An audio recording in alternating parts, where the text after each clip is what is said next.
Bienvenue à tous dans le Flashback, l'émission qui vous raconte les moments mythiques de l'histoire du sport.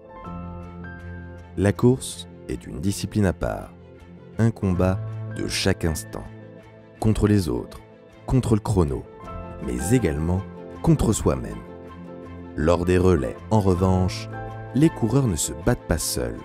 Chaque relayeur porte sur ses épaules les espoirs et les rêves de ses partenaires. Une motivation en plus, un supplément d'âme qui permet de se transcender et parfois de réaliser l'impossible. Aujourd'hui, on vous raconte un finish légendaire, un exploit hors du temps. Quand par son courage et son altruisme, une dernière relayeuse a réussi à renverser une course que l'on pensait perdue d'avance. Une remontada entrée dans l'histoire par un commentaire culte. Alors peut-être la Britannique est en train de craquer, Patrick. On prend notre fidèle machine à remonter le temps, direction le stade du Lessingrund de Zurich, en ce 17 août 2014. Dans son couloir, Floria Gay est sur le point d'écrire l'une des plus belles pages de l'histoire du sport français. Faites sonner la Marseillaise, c'est parti. Ce sera pas suffisant. C'est énorme. J'ai jamais vu ça. Non.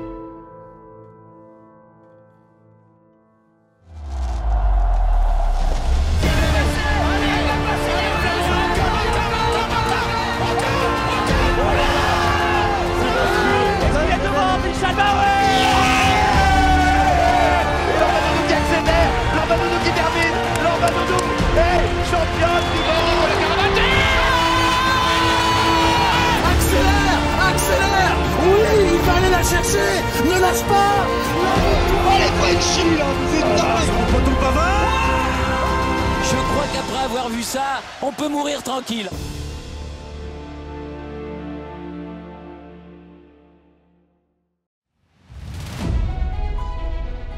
Nous sommes en 2003, lors des 9e championnats du monde d'athlétisme à Paris. Pour la première fois de l'histoire, deux Français se sont hissés en finale du 400 mètres. Leslie Jones au couloir numéro 8 et Mark Raquille au numéro 5. Mais face à l'armada américaine, nos coureurs tricolores sont loin de partir favoris. Leurs chances de médaille paraissent minces, voire inexistantes, même pour Mark Raquille. Le chouchou du public et double champion de France de la spécialité n'a encore jamais accroché un podium au niveau international. Sur ces terres, le Francilien a à cœur de prouver qu'il peut tutoyer les sommets. Mais la course commence mal, très mal. Comme à son habitude, Marc prend un départ tranquille, trop tranquille. Au commentaire, le toujours passionné Patrick Montel tente de rassurer les téléspectateurs. C'est maintenant qu'il va falloir qu'il s'arrache. Regardez les lois, Mark Raquille. Alors que Leslie Jones se bat comme un beau diable. Mais Mark Raquille va devoir faire le retour de sa vie maintenant alors que les trois... Rapidement repris par Tyree Washington, Raquille attaque la dernière ligne droite en dernière position. Loin, très loin des coureurs de tête. Seul un miracle pourrait sauver Mark Raquille. Un miracle ou un exploit. Perdu pour perdu, le champion de France lance ses dernières forces dans la bataille. À grandes enjambées, sa tignasse blonde au vent, il rattrape les premiers poursuivants. Montel monte dans les tours.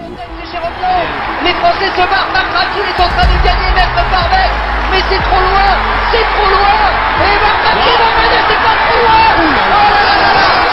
Est-ce qu'il y a la médaille?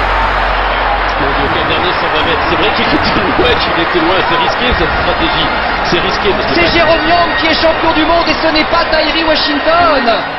À la fin de la course, le public n'a que deux certitudes. L'Américain Jérôme Young repart avec l'or et Mark Raquille vient de réaliser une dernière ligne droite d'anthologie. Pour le reste, tous les espoirs sont permis. À bout de force, Raquille s'écroule sur la piste aux côtés de Leslie Jones. Le doute s'installe, les secondes passent et soudain, une clameur retentit. Mark Raquille a réussi le retour incroyable. Un Français sur le podium du 400 mètres au championnat du monde. C'est du jamais vu. Nouveau record de France. La poisse ne pouvait pas durer toute la journée, c'est pas possible. Derrière ses lunettes, Marc Raquil n'en revient pas. Au bout du suspense, le coureur tricolore a arraché la médaille de bronze et même amélioré son record de France. La course d'une vie. Un moment pour l'éternité.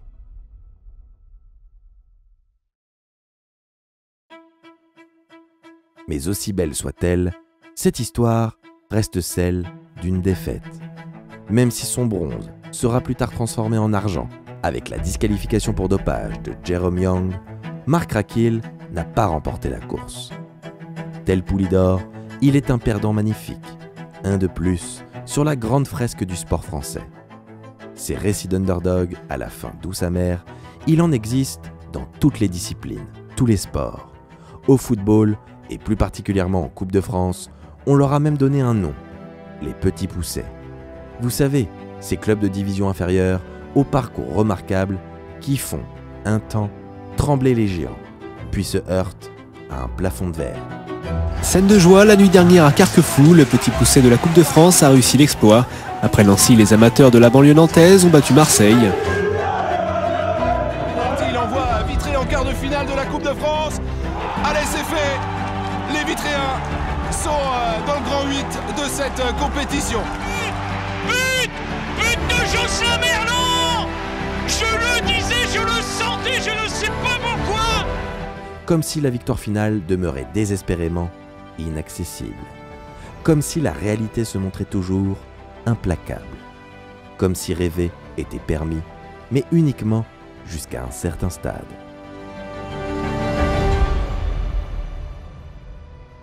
« 17 août 2014. En cette étouffante journée d'été, de nombreux Français se sont réfugiés derrière leur téléviseur. Au programme, les championnats d'Europe de Zurich. L'athlétisme sur France TV, c'est un peu comme Roland-Garros. Un grand rendez-vous ponctuel, une, voire deux fois dans l'année.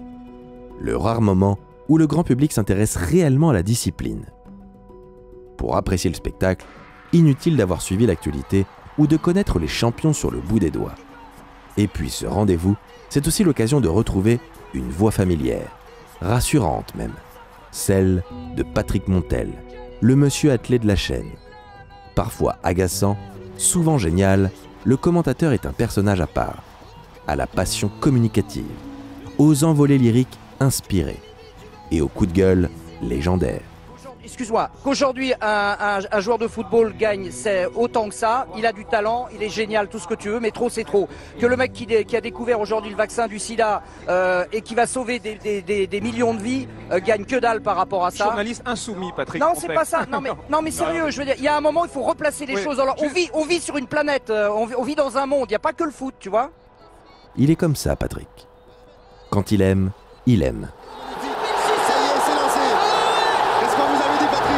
Quand il n'aime pas, il râle. Cela fait partie de son charme. Heureusement, l'immense Stéphane Diagana est présent en cabine pour essayer, au moins un peu, de tempérer ses ardeurs. Et il en a eu besoin, tant ces championnats d'Europe nous ont réservé leur lot de grands moments. Des tristes, comme le forfait de Jimmy Vico, qui devait être la tête d'affiche de la délégation française. Ou encore, la réclamation espagnole qui a privé Mayedine Mekissi d'un doublé sur 1500 et 3000 mètres steeple et offert au passage une Marseillaise bien terne au pauvre Johan Koval. Mais bon, il ne fallait pas enlever son dossard, n'est-ce pas, Mayedine? Tiens, en voilà un qui mérite sa vidéo.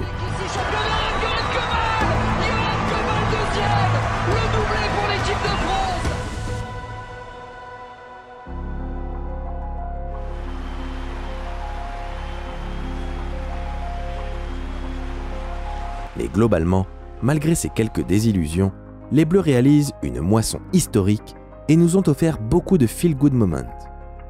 Comme les victoires surprises de Benjamin Compoiré et de Christelle Donnet, le record du monde du GOAT, Johan Diniz, la domination sans partage du nouveau roi de la perche, Renaud Lavillenie, et le podium inespéré de Kevin Menaldo. Et enfin, les 3 médailles du grand Christophe Lemaître qui font de lui l'athlète le plus décoré de l'histoire de la compétition. Donc, quand Patrick Montel et Stéphane Diagana prennent l'antenne en ce dernier jour des championnats d'Europe, ils ne s'attendent plus à grand-chose. D'autant plus que les Britanniques tuent rapidement tout suspense dans la course aux médailles. Sauf coup de théâtre, la France terminera seconde. Et en l'absence de Jimmy Vico, l'après-midi s'annonce particulièrement calme.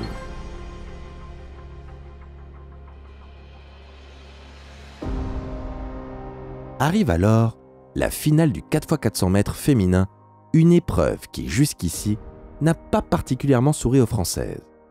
Arrivées secondes de leur demi-finale, elles n'ont réalisé que le 4e meilleur chrono, loin derrière les favorites britanniques, russes et ukrainiennes. Il faut bien reconnaître que l'équipe de France est encore très jeune. Agnès Raharolahi et Marie Gayot disputent là leur première compétition internationale chez les seniors. Floria Gay, elle, ne s'est même pas qualifiée pour la finale individuelle. Une grosse contre-performance pour la tête de pro du 400 mètres français. Reste la légende du sprint tricolore, la multimédaillée, la reine Muriel Urtis, qui à 35 ans court là sa toute dernière course. Mais Mumu n'a plus les mêmes foulées que dans sa prime jeunesse. Mais bon, on n'est jamais à l'abri d'une bonne surprise.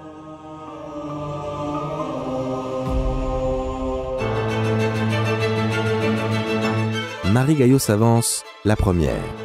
La jeune finaliste sur l'épreuve individuelle commence plutôt bien, puis termine en trombe.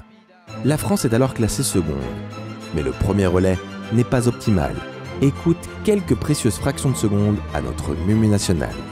Pas de quoi la décourager. Pour son baroud d'honneur, l'ancienne championne du monde veut partir avec panache par la grande porte.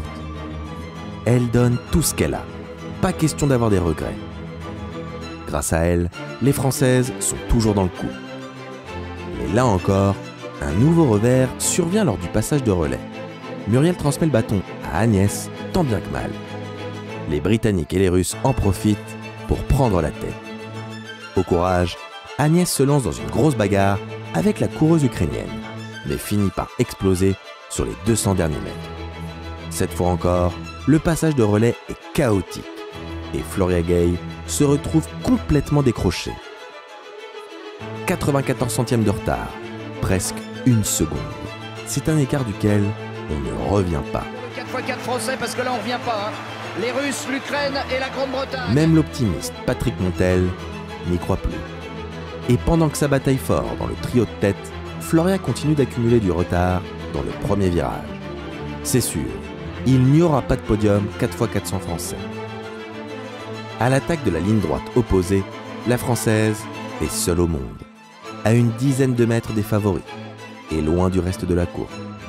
Sans repère, elle ne peut se fier qu'à elle-même. Pendant que tous les regards sont braqués sur la tête de la course, Floria se fie à son instinct.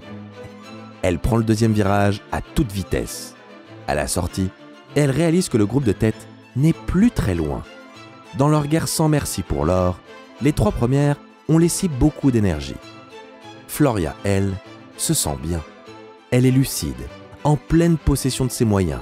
Elle peut le faire. Au micro de France TV, Montel se laisse alors rêver. Tel un cycliste qui lance une attaque, Floria allonge ses foulées et accélère le rythme. Elle veut le faire elle, mais aussi et surtout pour ses coéquipières. Pour Agnès, sa copine de lycée. Pour Marie, avec qui elle a écumé le circuit junior. Et puis, pour Mumu, qui mérite de partir en apothéose.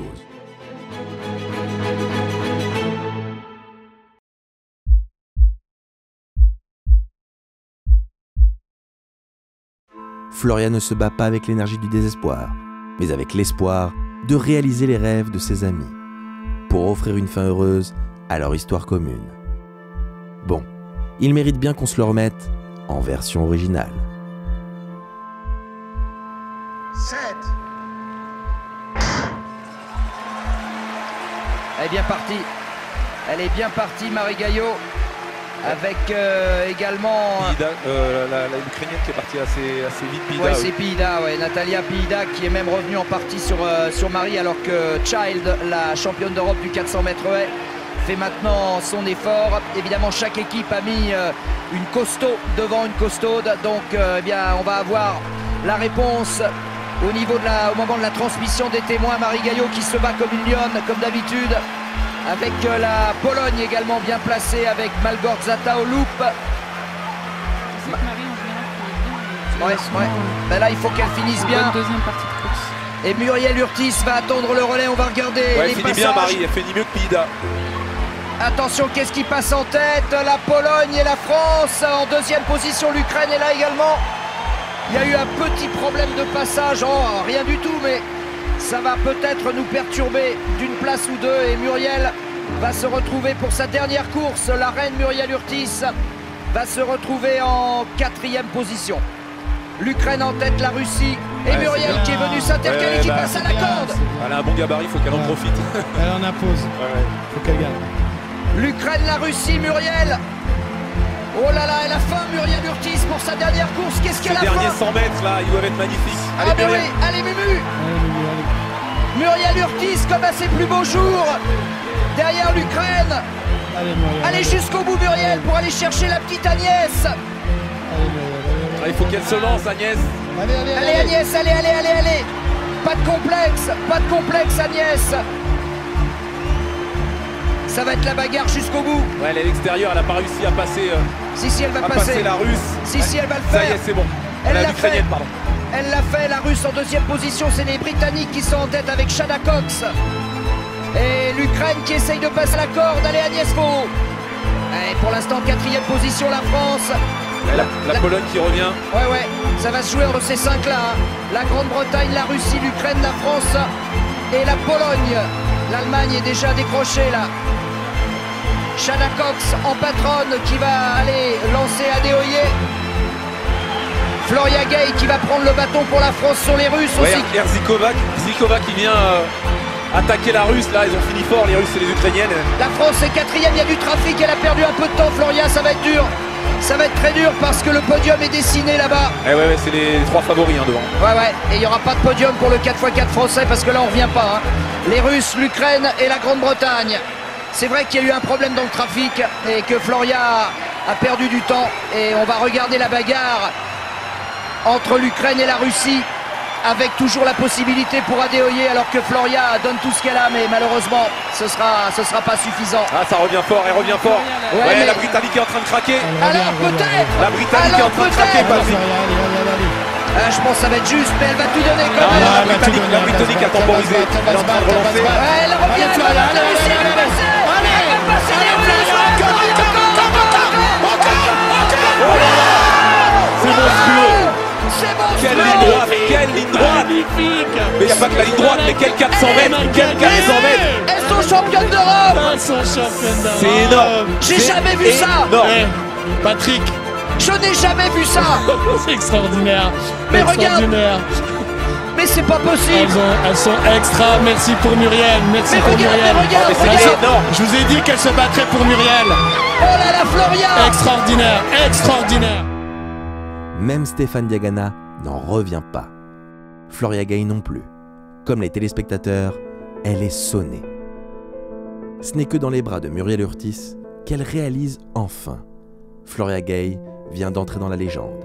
Elle a réalisé l'impossible. Elle a prouvé au monde que les miracles existent. Même dans les situations les plus désespérées, il reste de l'espoir. Mais pour ça, il faut se permettre de rêver.